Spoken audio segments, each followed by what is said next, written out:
আমাদের সামনে যে মুরগির বাচ্চাগুলো দেখা যাচ্ছে এগুলো হচ্ছে বোর্ডিং কমপ্লিট টার্কি মুরগির বাচ্চা। টার্কি মুরগির প্রধান বৈশিষ্ট্য দানবীয় আকৃতি ও দেখতে চমৎকার সুন্দর।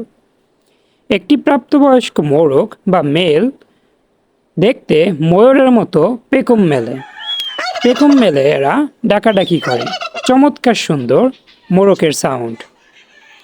আর একটি প্রাপ্তবয়স্ক টার্কি মুরগির মোরগের ওজন হতে পারে 7 থেকে 8 কেজি পর্যন্ত, যদি সঠিক যত্ন ও সঠিক পরিচর্যা করা হয়। তবে সাইজ বা জাত বেঁধে আকার আকৃতি একটু ছোট বড় হতে পারে।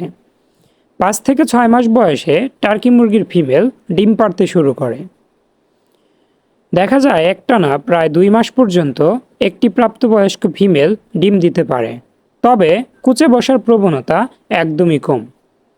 এগুলো বাচ্চা ডিম থেকে হচ্ছে ইনকিউবেটর কিংবা মুরগি দিয়ে ফোটাতে হয়। টার্কি মুরগির ডিম থেকে বাচ্চা ফুটে বের হতে সময় লাগে 20 থেকে 25 দিন পর্যন্ত। বলে রাখা ভালো, আমরা কিন্তু টার্কি মুরগির বাচ্চা এখন থেকে সেল করছি। আমাদের সামনের টার্কি মুরগির বাচ্চাগুলো সেল করা হবে। যদি কারো টার্কি মুরগির বাচ্চা প্রয়োজন হয় অবশ্যই আমাদের সঙ্গে যোগাযোগ করবেন। স্ক্রিনে দেওয়া নাম্বারে ইমো হোয়াটসঅ্যাপ 24 ঘন্টা আপনাদের জন্য খোলা থাকে। এর পাশাপাশি টার্কি মুরগির বিষয়ে কোনো তথ্য জানতেও আমাদের সঙ্গে কল করে যোগাযোগ করতে পারেন।